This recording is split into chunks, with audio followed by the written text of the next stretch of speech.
Okay, I think we're ready to get going. Thank you, everyone, for joining us tonight. As we now the countdown is on. We're less than a year and a half from heading over to Poland. We wanted to give some updates to people who may have joined us back in October for the first contingent call, and then others who have just found out about the Jamboree and wanted to get some more information. So we're very excited with the way that it's progressing. We've got hundreds of people have signed up so far for youth and adult IST and adult leaders as well. So we've got a lot of good things happening, and so we just wanted to bring you up to date on where we are. As you can see, that's our Jamboree patch. It's going to be the best one in the world out of the 150 countries.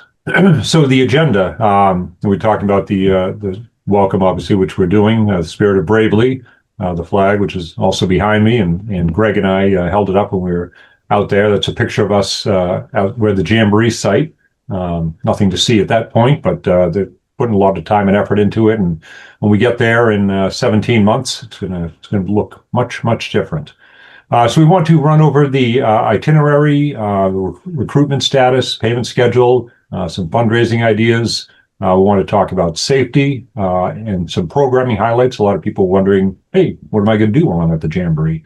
And then we're going to have a Q&A. That's where we figure it'll probably take up about half of the time. A lot of people have a lot of questions. A lot of people have been emailing me, and they might have different registration issues, or just some questions about how do I become an adult leader, or what's the age cutoff, different things like that. So trying to get those answered as quickly as possible. And I think right now I'm up to date on everything that's come in so far. So the Spirit of Bravely. Obviously, whatever you do it bravely. That is the Jamboree theme. So the official Jamboree dates are July 30th through August 8th of 2027. It's in Gdansk, Poland, which is, as you'll see on a map later, right on the Baltic Sea, and actually just walking distance from there. So it's just outside of Gdansk. It's a once-in-a-lifetime adventure. They're planning right now that there's going to be 46,000 at the Jamboree. So typical World Jamborees have anywhere from 45 to 50,000. They wanted it at 46,000. That's what they have the camp set up for. So about 36,000 scouts, which would be 1,000 units, and then 10,000 adults, mostly IST, but also some unit leaders as well. So our contingent management team, right now we're allotted. We can have 22 on the contingent management team. And 6 of us are part of the executive group. Myself from Massachusetts, Greg, the finance lead, who's from New York, Shimon, heading up communications, who is from Georgia, Ron, heading up logistics. A lot of you have reached out and heard from him. He is from California. Michael, setting up personnel and training, is from Texas. And Ella, our PMO and commissioner lead, is from Wisconsin. So we've got a good spread across the country.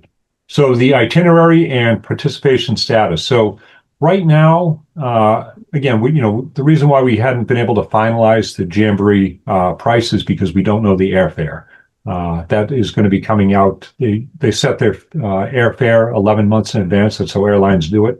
So we're looking at later this fall. We'll know, we'll know what the final cost is going to be. We've set the ceiling because that's only fair to everybody.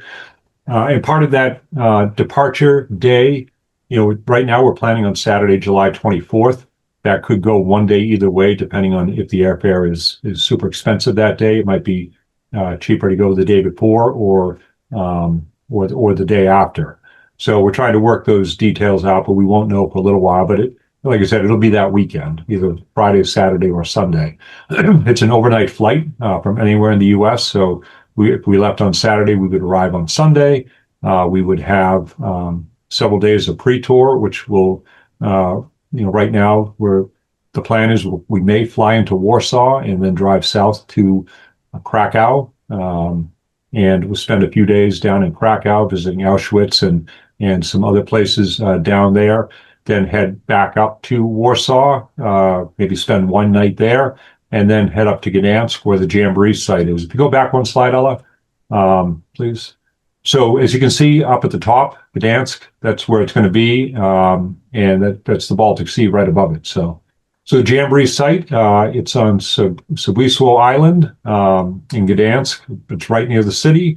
It's surrounded by the Baltic Sea, as I mentioned, and it's just a great location, close enough to walk to the sea, and interestingly enough, home to a different bird species. So little fun fact. But as you can see on the right, that was from the Jamboree site when they hosted the Polish Jamboree many years ago. So it's a tested site, which is great. They're obviously going to build it back up again, but the fact that they know what went well and what didn't go well when they hosted a Jamboree means we're going to have the benefit of that experience.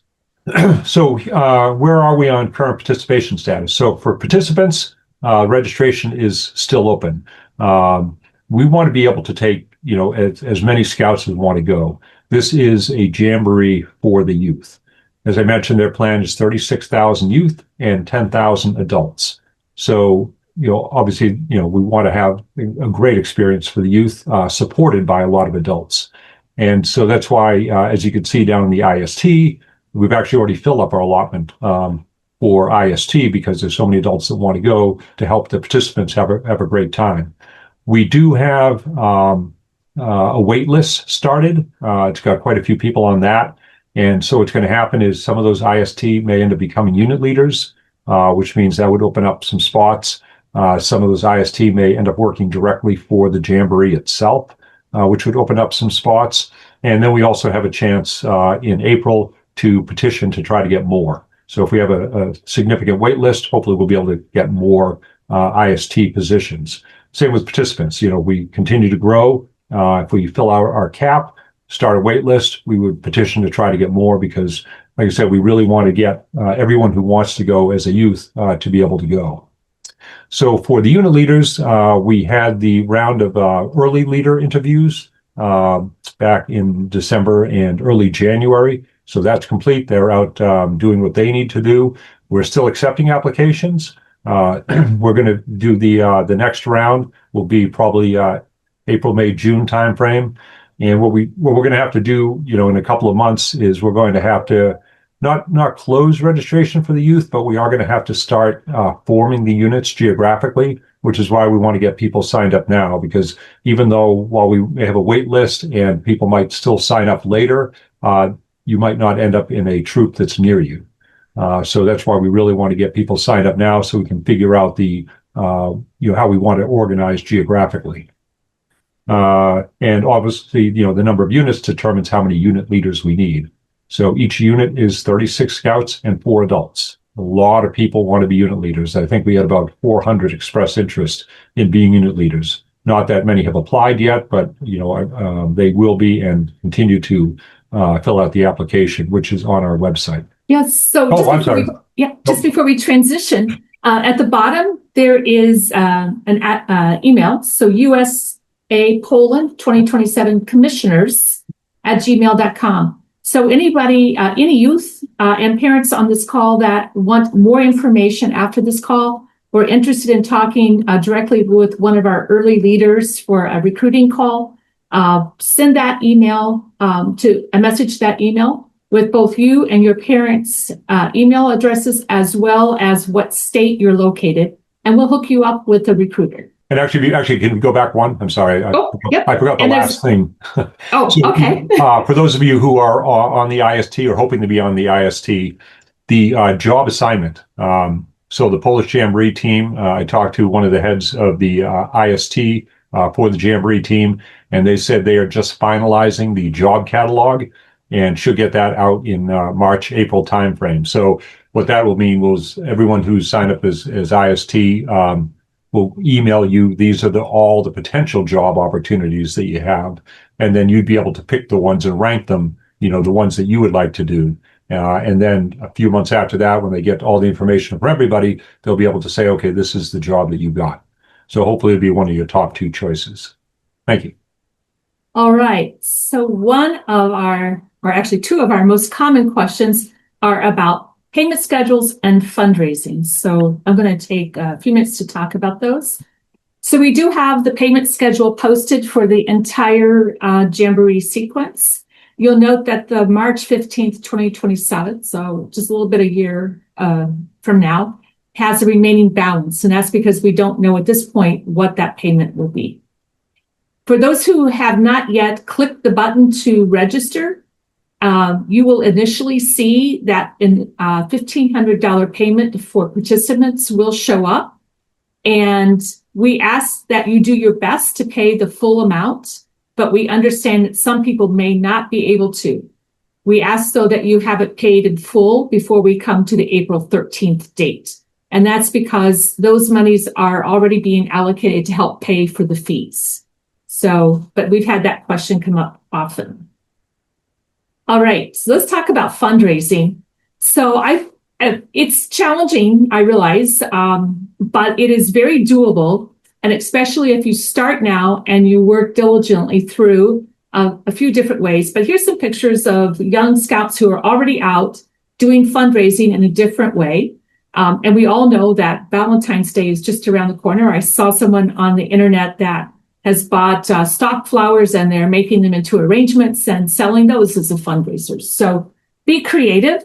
Think of ways that you can go out and raise funds. And to help you with that, we do have a QR code here that takes you to our fundraising guide that will provide you with some specific ideas. But I try to help scouts realize that if you earn $100 per week, so if you get a part-time job for Saturday or Sunday or a couple nights during the week, you can get to that $100 per week.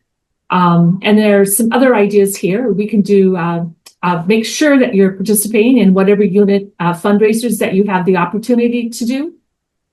You can also get together with a buddy that maybe is going to the Jamboree or somebody who just like to help support you. And you can do restaurant percentage nights. You can have a food stand, as you saw in some of those pictures. The other piece that sometimes people forget is that there are local organizations who like to support our young scouts, especially on an international endeavors. So make sure that you talk to people in your local Rotary International, VFW, American Legion. Those are 3 organizations we know for sure that are typically supportive. And so those are all just some ideas that you can do, but make sure if you haven't already, scan that code for additional ideas on fundraising. So our other big question is around security. So Bill, I'll turn it back over to you. Okay, thank you. So security, health, and diplomacy. So Scouting America, direct contact with the U.S. State Department and international security experts. On-site support, there's comprehensive medical facilities, 24/7 security presence, mandatory training for all adults to ensure a respectful environment. And as it says, we prepare for the unexpected so our scouts can focus on the experience. And that's really what it's all about. So when I was over there for a head of contingent meeting last September, I met with our embassy. They're well aware of what's happening. They're working with the other embassies, working with our military. I'll be going back in July for another head of contingent meeting with Ron. And we will be, again, meeting with the embassy, meeting with the military.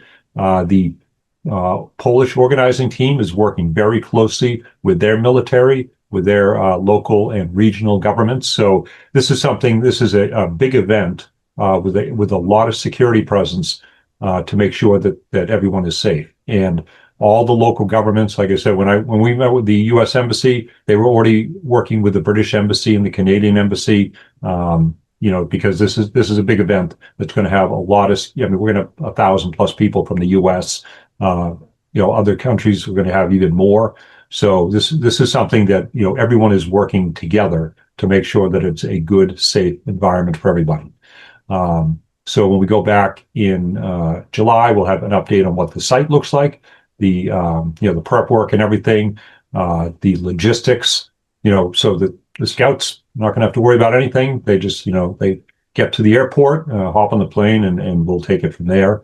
We're going to have people over there ahead of time to make sure that everything is good. We have not only us on the contingent management team, but we have a strong U.S. presence on the leadership team for the Jamboree itself. So they're going to make sure that the U.S. is well taken care of. All right, so we're ready for program. But I just want to give just a second if people have any questions to get into the Q&A section. because I want you to be able to pay full attention when we go next. If you are a specific role, be sure to add that into your question, like participant or IST. That will help our group of CMT people answering questions, make sure to answer the question appropriately. All right, so our next slide, and I'm gonna give a call out to one of our CMT members. Tree actually created the music for this next slideshow. And so I just wanted to give him a special call out for the talents that he has shared with us.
All right, so that gives you some feel for the things that we did when we were in South Korea in 2023.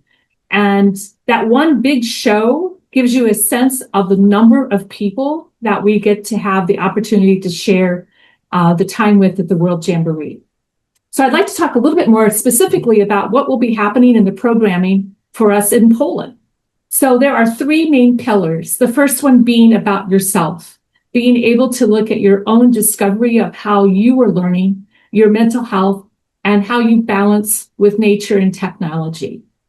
And obviously, a very important pillar is you and others.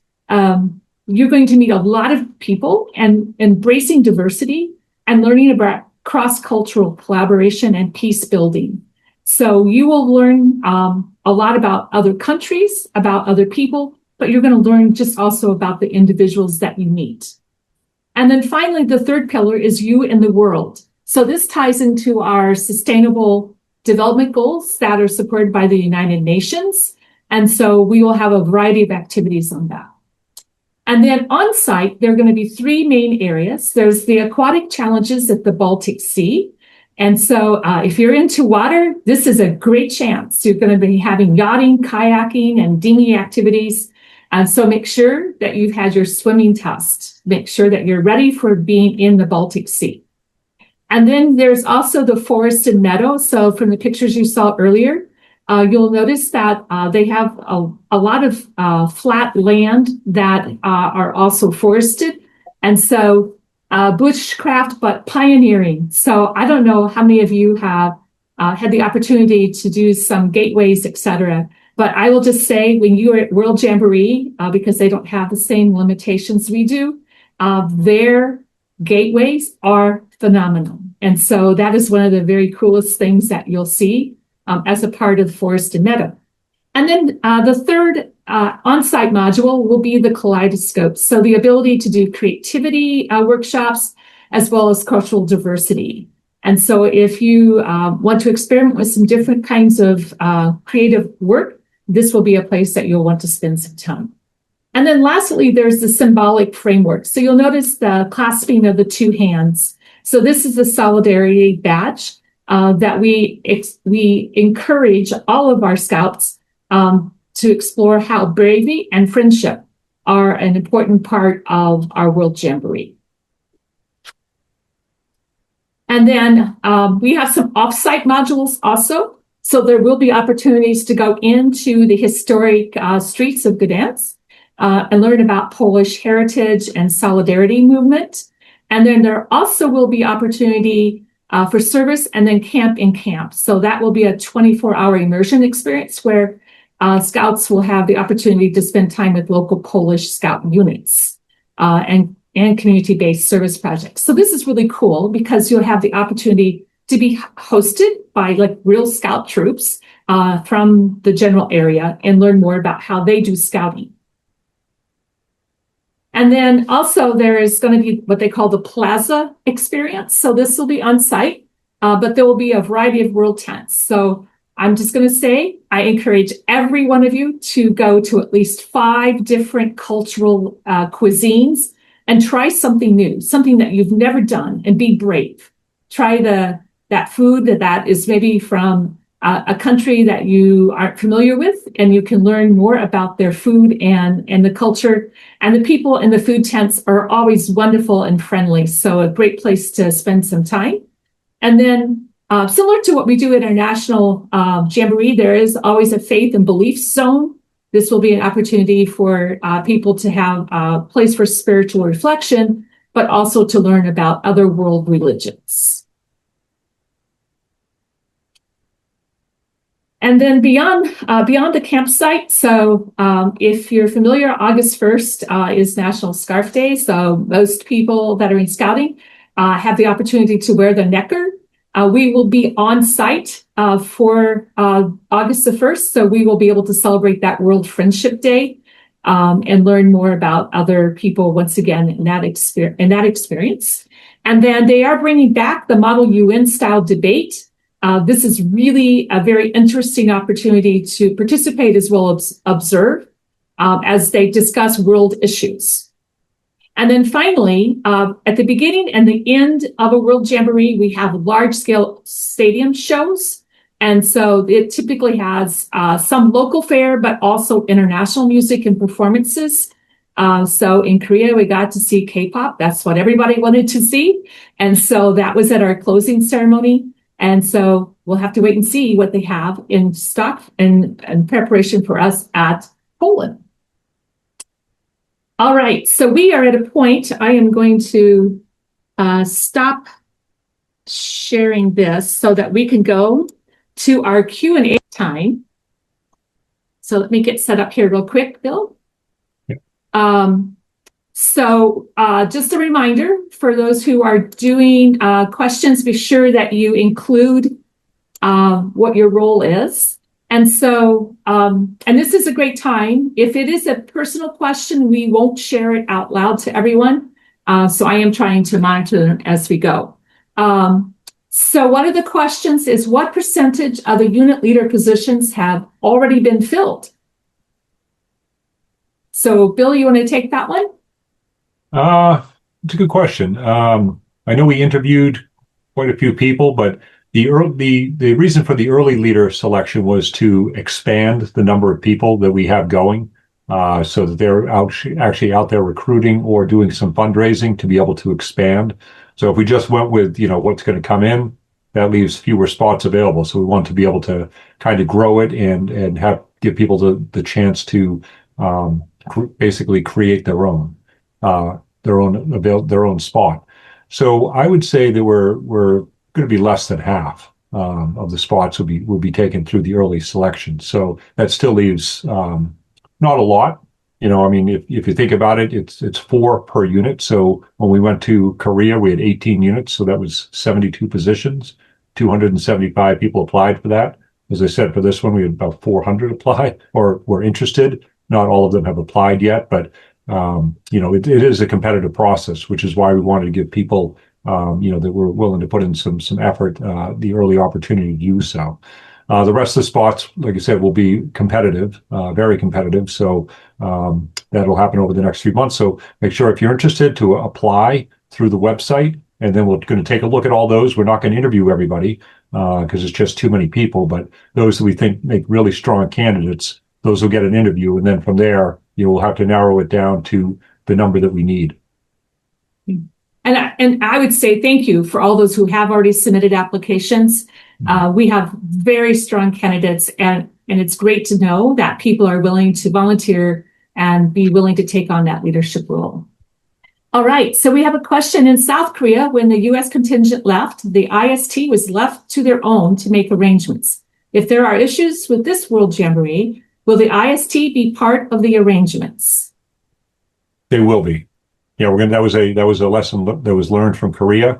One of the things we'll be doing, even though the IST report directly to the Jamboree planning team and not to us, we do have a list of everyone who's going. We're going to make sure we know where everyone is at all times, especially from when they get there to when they leave. So that if anything were to come up, we're going to make sure that everyone's accounted for. All right. So will the PowerPoints be available after this presentation? Yes. Okay. Excellent. Well, let me clarify this. The PowerPoints will not. It will be probably the video. The video would be, but we might be able to we could probably put the PowerPoints somewhere. Okay. Yeah. We'll do our best to get it out to everybody because obviously you may want the details. Mm-hmm. All right. So is the pre-Jamboree tour available to IST? So I will say that the contingent has one pre-tour, but there are opportunities through Poland and through the planning team for pre and post tours. And those are offered to the IST so that you too have the opportunity, if you'd like, to explore parts of Poland.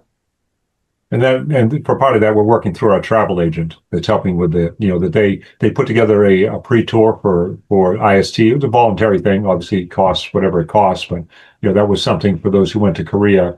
Part of the challenge for IST is different people have to arrive at different times and leave at different times depending on what their job is. But there will be an opportunity for people for like a package tour with other IST, for whatever the fee that the travel agent sets up.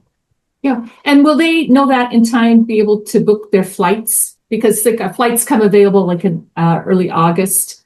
Would they know about the pre-tours at that time? Or do we know a timeline yet? I don't know the timeline yet. Okay. Yeah, let me clarify real quick.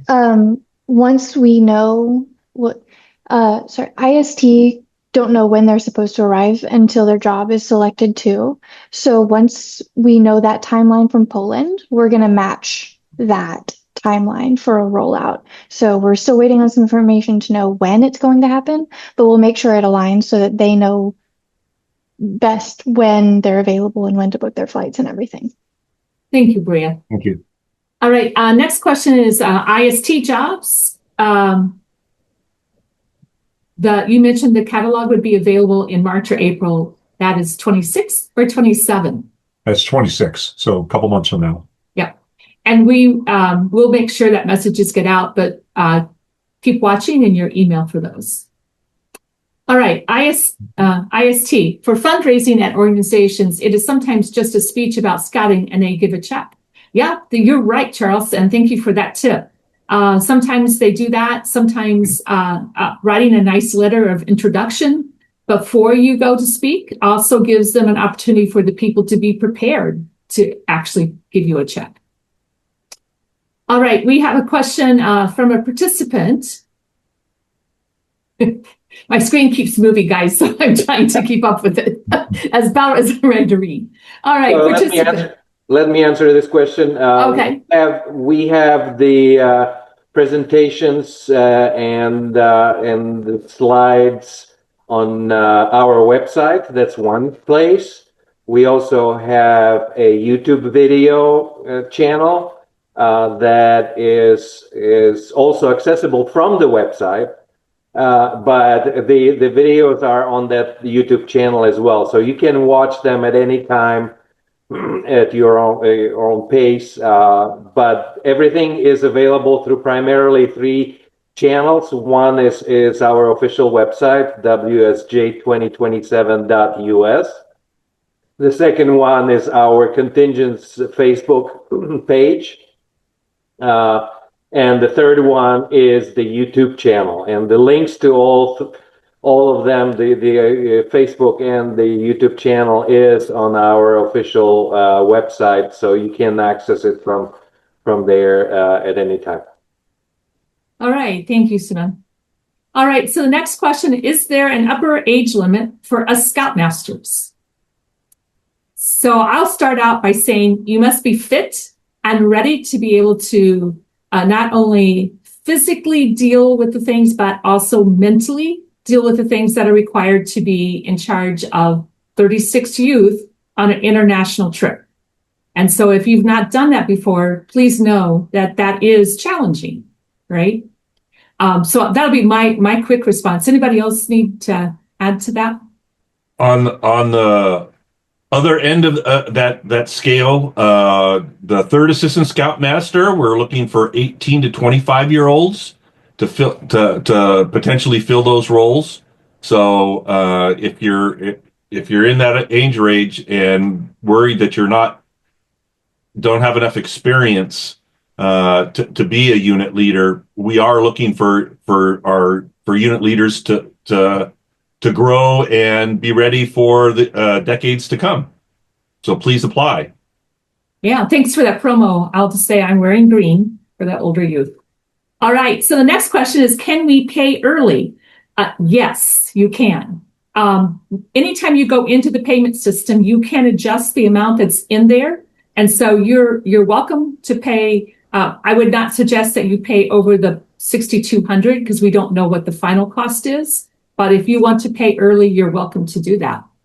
But that also means if you need to be able to do it like a monthly payment process or whatever works for you, the system is set up to be able to accept it in any increments that you need to do.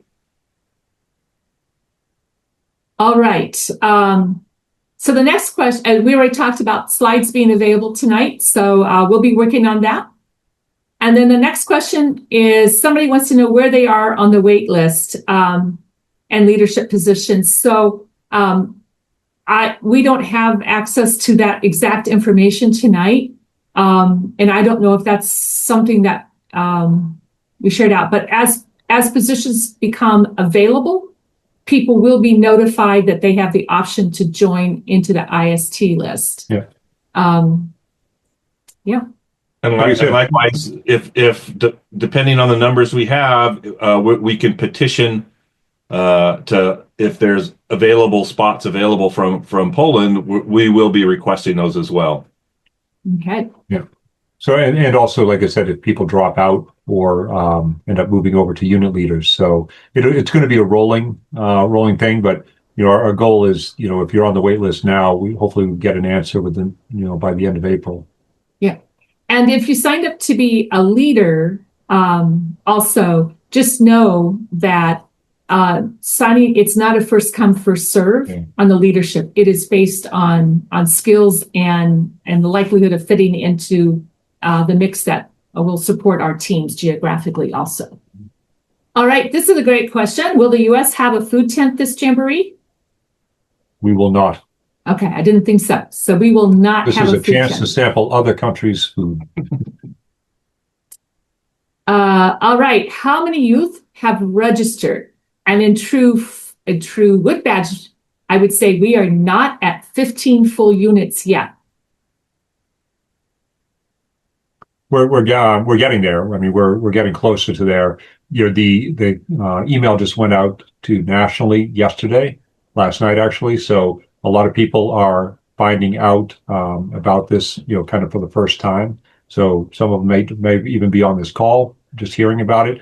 Others, might open that email over the next couple of days and say, "Oh, I'm going to have to go back and watch the recording." So it's going to fill up pretty quickly. Now it's real. It's a lot of people had signed up last year, and it's almost 2 years away, but now it's less than a year and a half away. People have already made plans this summer for the National Jamboree, so now they can start thinking about next summer. So, like I said, it's really about getting the units formed. So that's why we want to get people registered as quickly as possible, and also that if we need additional units, we want to be able to make that case to the Polish Jamboree team. So whatever number we end up with is what we go over with. It doesn't matter to us whether it's 15 or 20 or 25 units. We just want to be able to go with as many scouts as possible.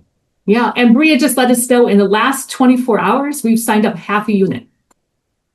Yeah. So there you go. That gives you an idea when the information is shared. And I will encourage every youth that is on this call that isn't registered, let us know what else we can help you. If you're already registered, invite a friend.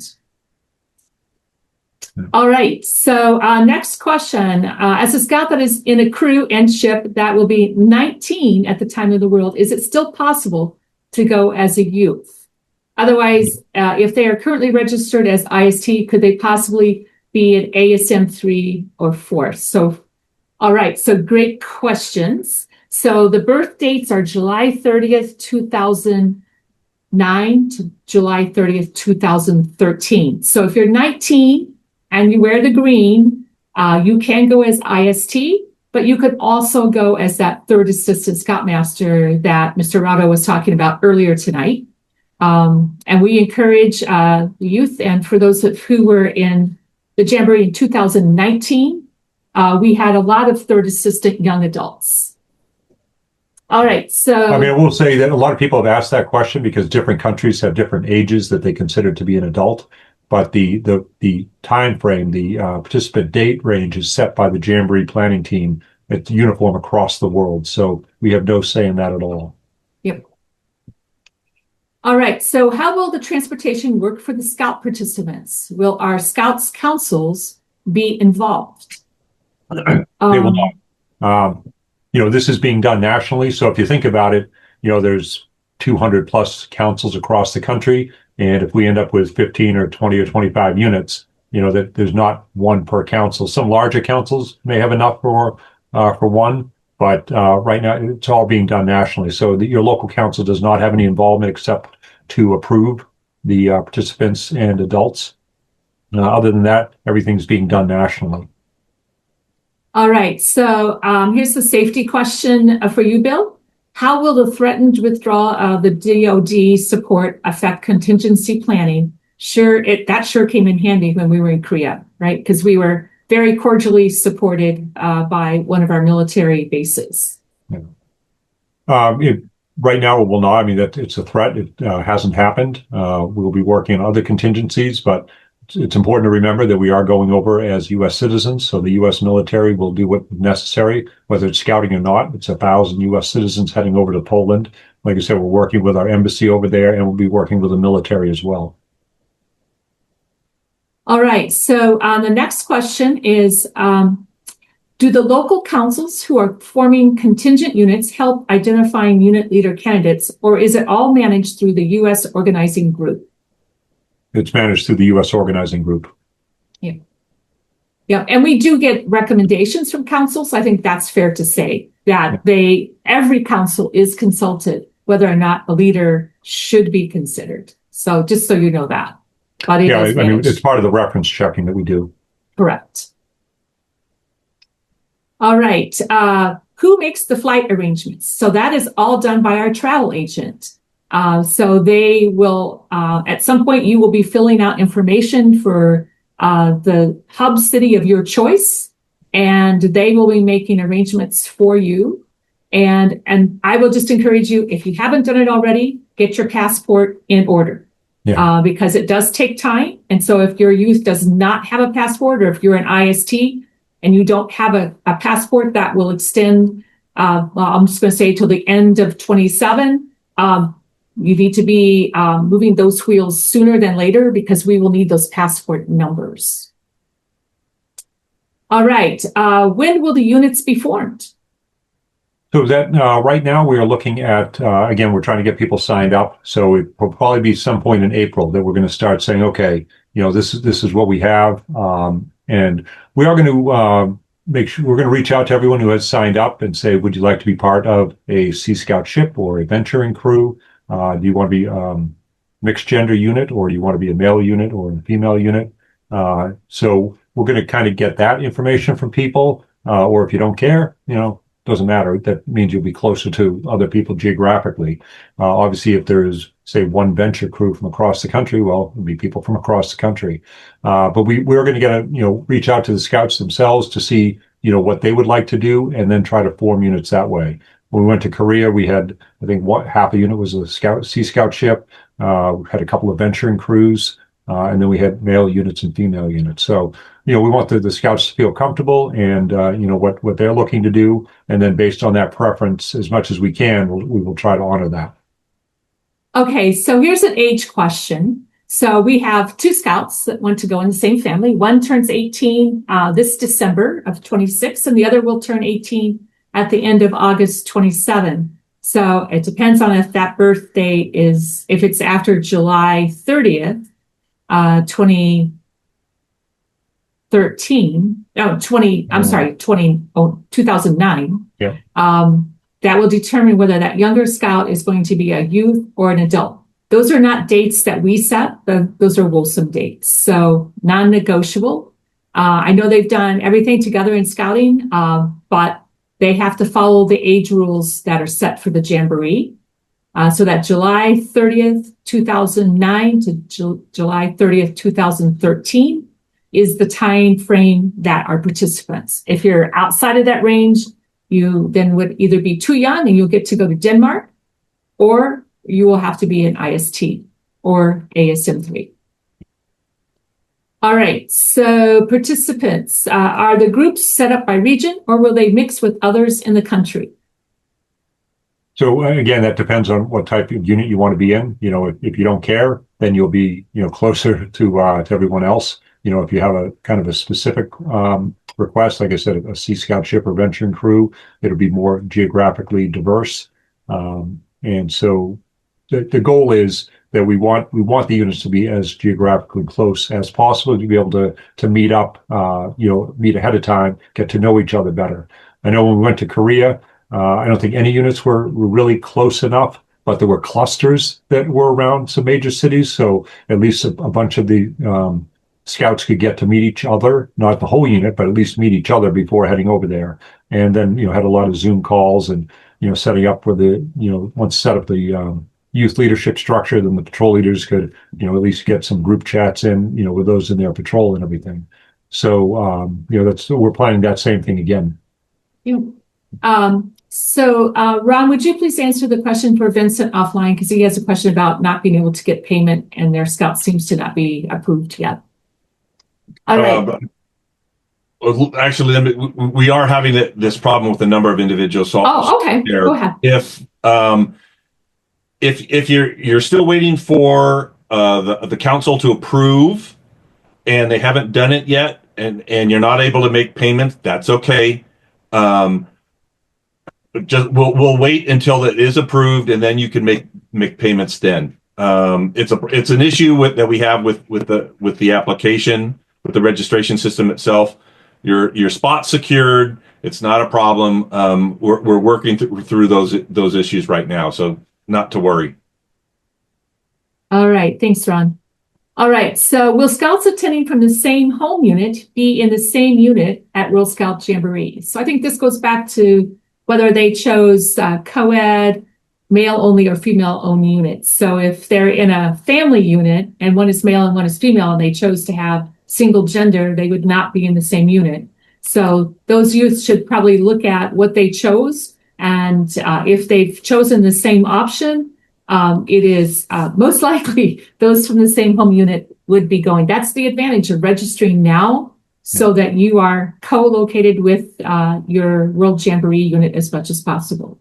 And like I said, we'll be sending something out probably towards the end of March to everyone who's registered, all the youth, to make sure, double check what type of unit they want to be in. Yeah, we have captured when you initially registered, you specified that, and as Bill's saying, we'll reconfirm that with you before we start putting everyone into units.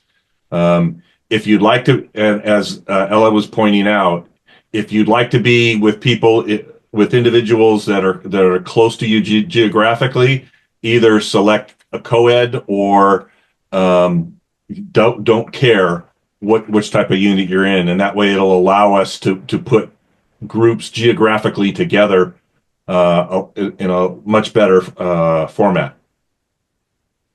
And also, conversely, if you have siblings that don't want to go together, you can also specify that so that we don't put them in the same unit. That did happen in Korea and happened in the U.S. as well. So, that could also be the case. They each want to have their own adventure. Mm-hmm. Yeah, that is true.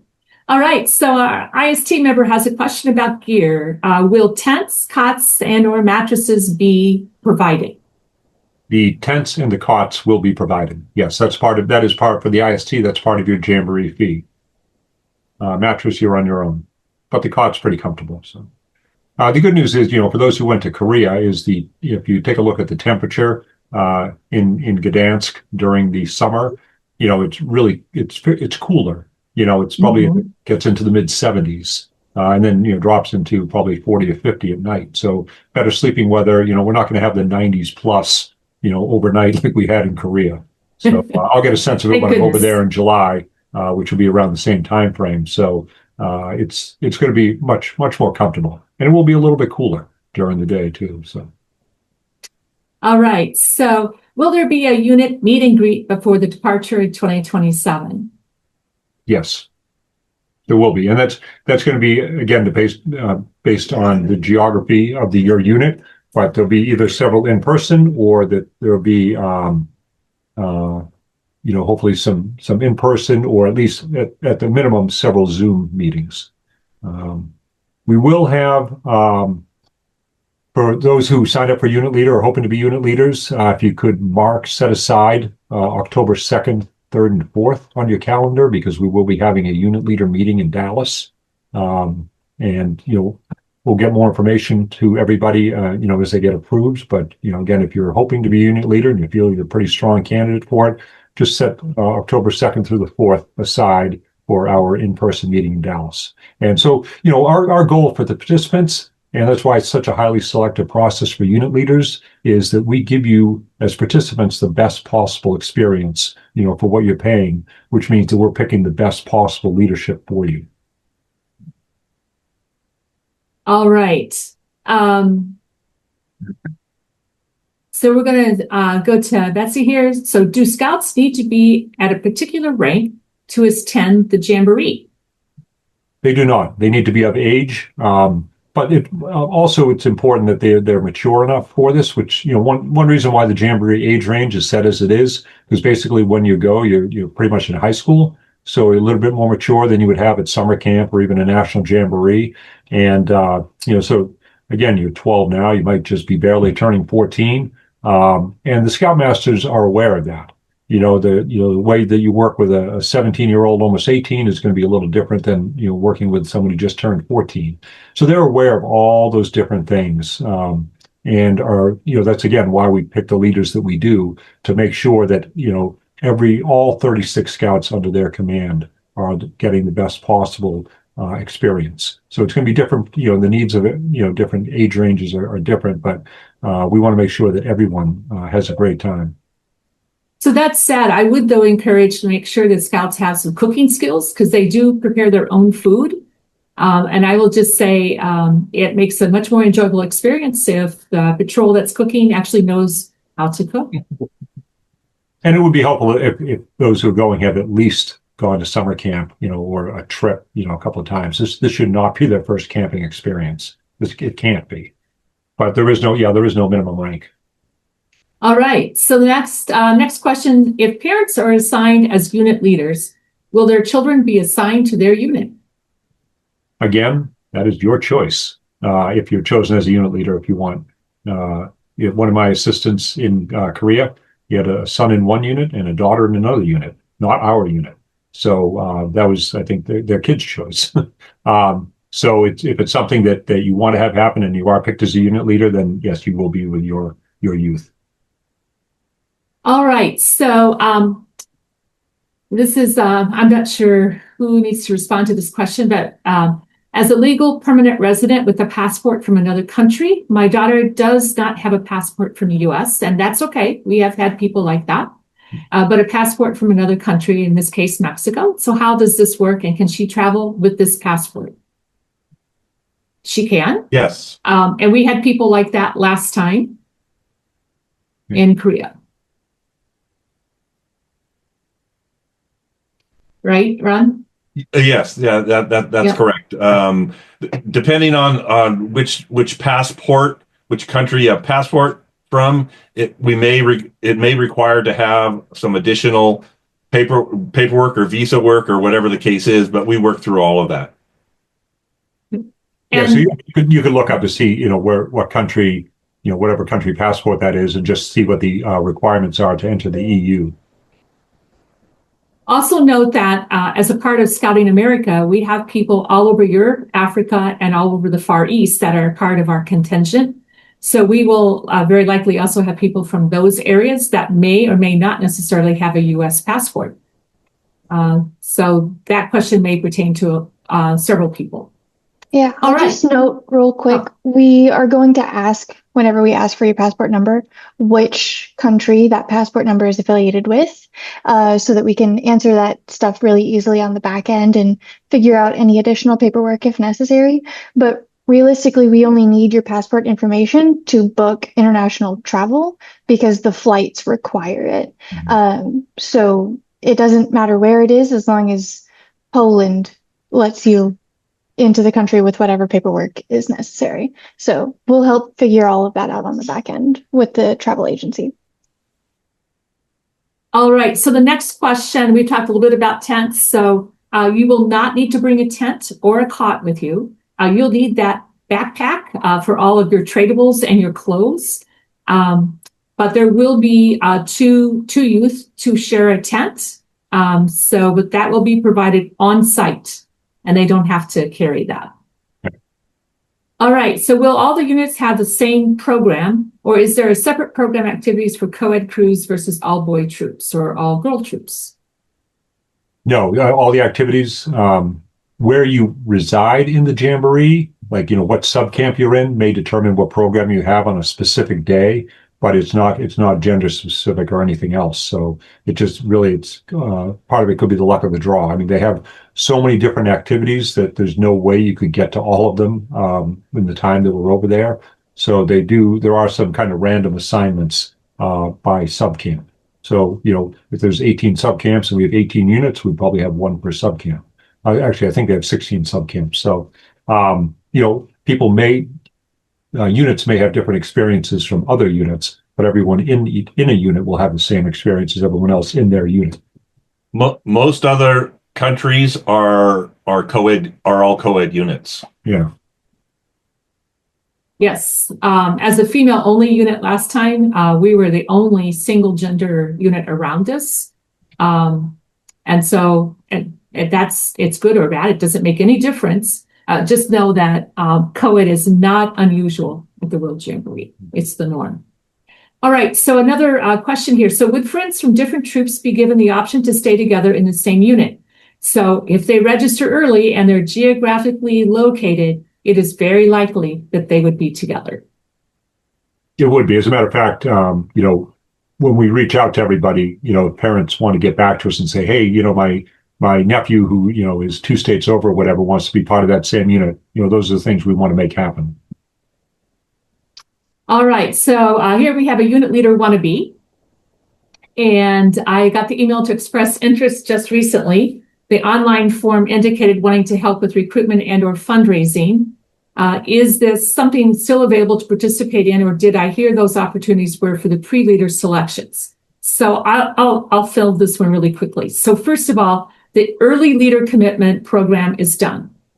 I will say anybody and everybody on this call and all of your friends and anybody please recruit, right? So we want to have the largest possible contingent because youth only get one time to go. And I will say a little bit about that.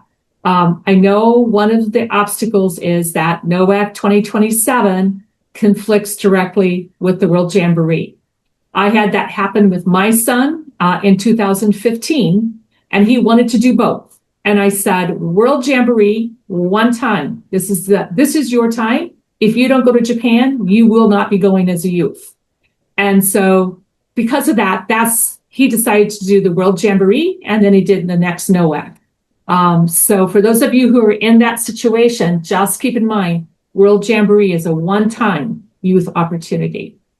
So, but yes, I would encourage everybody, please fundraise, please share the websites, please share our social media. We don't want any youth not to hear about the World Jamboree opportunity. All right, that's my little thing, sorry. All right, the contingent will be sending both co-ed, boy-only, and girl-only units. Yes, we will. Yep. And the youth get to specify when they apply. And for those who may or may not know, we now have family Scouts BSA units. So a co-ed unit does not necessarily have to be a crew or a ship. It could be a Scouts BSA unit. All right. What time commitments will a participant have pre-event? So there will be, like I said, we'll hopefully form the units, around the April timeframe, and then select the leaders. And so that's why it's important, as Ella said, to get out there and really promote it, because the more that sign up, the more leadership positions there are for unit leaders. So once the units are formed, the Scoutmasters will reach out and set up meetings. It's really going to depend on the unit leader, how often those meetings will happen. It could be just like a regular troop. You could have a troop meeting once a month. You could have patrol meetings, every couple of weeks, as they get to know each other. It's going to depend on the troop leader and how they set up the leadership structure. That's why we're having that unit leader in-person meeting in October, to make sure that everyone, is trained and, can share best practices. We can let them know what to expect. Typically, anyone who is the primary unit leader, the Scoutmaster, is someone who's been to a World Jamboree before. So they have that experience to be able to share. And then, like I said, the third assistant could be a younger one who may or may not have been to a World Jamboree as a participant, but, can work well with the youth as they're closer to their age. So we're working hard to make sure that, you're probably looking at least once a month, leading up to it, for a Zoom meeting, and then, probably 2 or 3 in-person events. Again, maybe not the whole unit, but if you happen to live closer to a city where you can have a cluster that people that might live within an hour and a half, might get together, once or twice. So we're encouraging it, because obviously the more you get to know your fellow unit members, the more fun you're going to have over there, which is really also the reason for the pre-tour. a lot of people ask, well, why have a pre-tour? Why not just save the money and go right there? As you saw from the photos in the video, and all of us who were there as unit leaders, we would not have been as successful if we didn't really get to know the youth, and they get to know us, and they get to know each other outside of getting to, now you're camping all together in a more tighter confine than being able to wander around the cities together. So it makes a huge difference. So that's why we do it that way. So you're looking at, like I said, at least once a month, for an hour or two on a weeknight or Sunday night or whatever, and then a couple of in-person meetings. All right. So Betsy, I'm glad that this has been helpful for your scout who's 16. Once again, encourage your scout to invite other people, and anyone who has any additional questions or would like some one-on-one time, be sure to send a request to USA Poland 2027 commissioners@gmail.com. And one of us 3 commissioners will help facilitate you being connected with our early leader recruiters.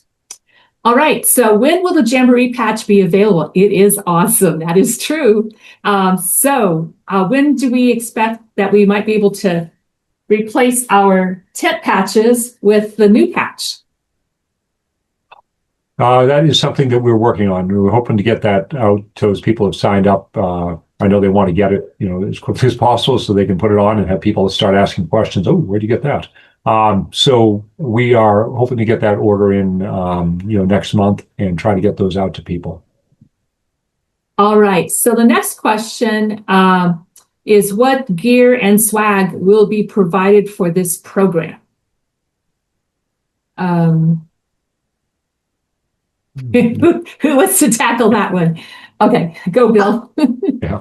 That's something we're working on. Obviously, we're trying to make sure that it fits within the Jamboree costs. So, at a minimum, you get the tent and the cot, and to be like a day pack. There'll be a backpack duffel bag thing to be able to put all your stuff that you're going to need for the 2 weeks into. There'll be several neckerchiefs. I don't know what the exact number will be. We have unit numerals, for your unit. You'll have obviously these things. I don't know how many of those as well. So we're trying to cram as much as we can into the few $100s that we have allocated for swag. But there will be a complete list once we get that set. Okay. This is a question about IST. Will they share a tent or will it be private?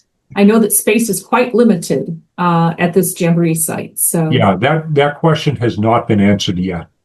So I reached out to the Jamboree planning team. As a matter of fact, I was down at the BSA Winterfest in Gatlinburg, Tennessee over the weekend, and there was someone there who's on the Jamboree planning team responsible for IST, and he said they haven't determined it yet. Obviously, I think it'd be ideal if you're by yourself, but depending on the space, considerations that they haven't mapped it all out yet, but it could end up being 2 IST per tent. So we don't know the answer to that yet. Okay, so we have a question about IST, if they're going to have specific webinars for the IST. Yes, yeah, there will be. Depending on your role, that they are planning to have multiple training sessions. Again, that's being handled by the Jamboree planning team itself, but they do plan to make sure you know what you're getting into. So they'll have different trainings for kind of area specific, and then they'll have just for IST as a whole. Like, this is what you can expect. For those who have, especially for those who haven't been on IST before. Yeah. And earlier there was a question about IST. So although you are assigned your task by the World Jamboree, you are a part of the contingent. That's why you will get a package. You will get our tents and our cots. And we will support IST from a commissioner perspective, just to make sure that you have any questions that we are able to help support you. And for those, especially those who are going, who are, parents of participants, who are on IST, there is a lot of time. You're not working 24/7, so there is time to be able to go and meet up with your youth. All right. So what is the scout leader ratio for supervision. So there's 4 adults, 36 scouts, so 1-to-9 ratio. But obviously we always follow the 2 deep leadership policy. So that is always at play also. All right. So the next one is the fee cover the air ticket fee. We are traveling to Poland, not from US, actually from the Far East instead. You're coming from Far East Council, yes, your airfare is included in the Jamboree fee. All right. Question Actually, from a parent. Before we move on from that real quick, just because that particular question asker didn't say if they're a participant or IST. If you're IST, it's never covered because we don't know what day you're coming in yet. If you are a participant, though, from the Far East Council, yes, it is covered. Sorry. Or a unit leader. Thank you. Yeah. Yes. Yeah. Okay. Great point. Thanks, Bria, for the clarification on that. All right. So parent question. Are we going to receive at some point information of the assigned unit for our sons and daughters? And when will this option be available for us to decide and submit? And how? I'm not quite sure. Can you see the question, Bill? I'm not quite sure. I don't. Where would I see? It's under Q&A. Yeah, so in the Q&A. So are we going to receive at some point information of the assigned unit? So yes, that will be happening during Q2 of this year. But the second part is the one I'm not quite sure. When will this option be available for us to decide? So that was during registration. When they applied, they chose co-ed or male only or female only, but you don't select your own unit. That's assigned. Right, but we are again, before we do that assignment of units, that's when we're going to reach out to everybody one last time to be able to confirm, what type of unit you want to be in. So if the question is when will the option be available to decide, that will be before we form the units. Okay. All right. When does participant registration close? I know you said the units will be created in April. Will the registration close before then? No. We're going to keep registration open. Like I said, once we hit our cap, we'll just move to a wait list. As that wait list grows, that's when we will petition to get additional units. But any additional units after that could be more far flung, which is why we really want to get that. If we knew we were going to need a couple of extra units by the end of April, we can make sure that everyone's together geographically. If people kind of trickle in over the summer, that could make it. That last unit could be really geographically spread out. So that's why we wanted to make sure that people who are aware make the plans to sign up now. And I will just, once we switch over to a wait list, we will let people know as well. Yeah. That's why we are encouraging people to register as soon as possible. And so October the 2nd through the 4th will be the training days in Texas for unit leaders. Yeah. So our plan for that, Evan, is that, and it's the first time I've opened the chat.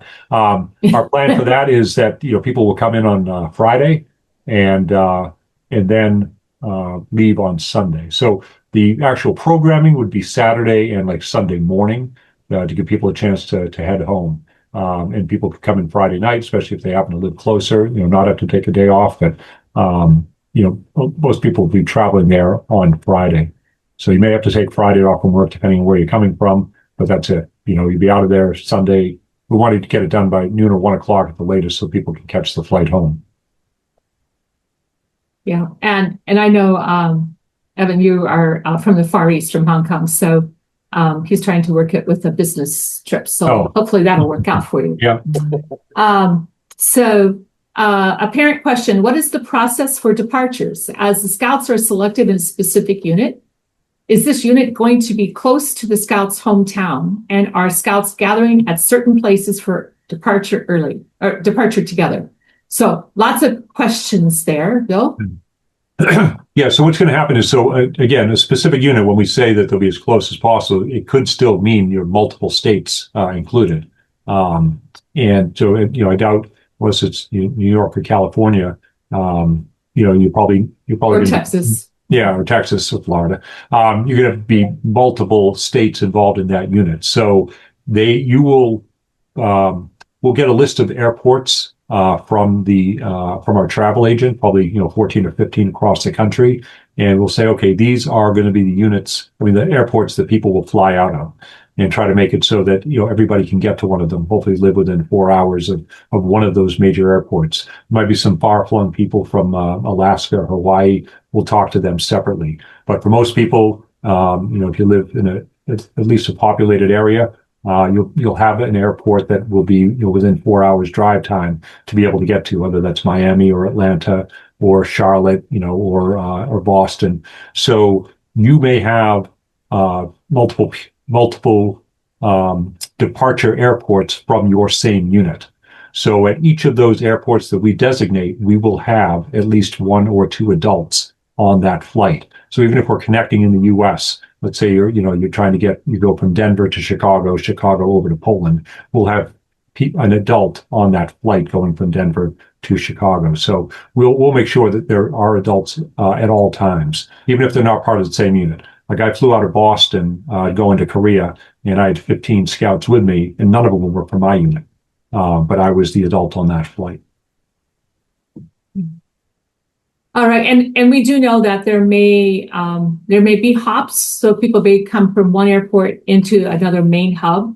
But trust me, it is well coordinated, and there are multiple adults at every site, and there are people who know your scouts' travel plans, and there will be people meeting them at gates, etc.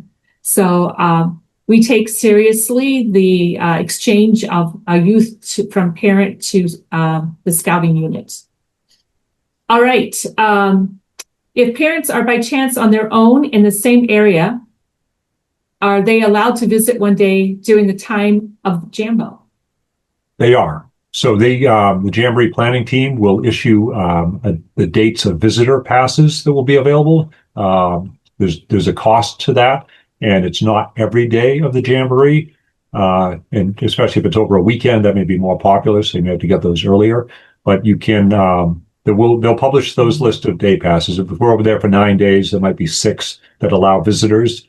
That does not give you access to the entire Jamboree site, but it gives you an area, a central area where you'll be able to see a lot of things, and then your scout can come and meet you. All right. We're coming to the near end here, Bill. So does the scout need to cook for every meal? And if so, will the cookware be provided? So they will need to bring a mess kit and a water bottle. The cooking gear is provided, and just know we'll be getting information on what that looks like, because some countries differ than what we might anticipate. But lunch is usually on the go, so it's something that you could pack and take, but breakfast and dinner is typically cooked. And so each unit will decide how they do that, but typically patrols will take turns. And so your scout will have an opportunity. And the food will sometimes not be food that they're normally used to, right? So they might be cooking something new and different. And just so you know, all the meals are planned ahead of time. So the units choose what they want to cook. So it's not like you get over there and you just say, "Hey, here's some ingredients." They'll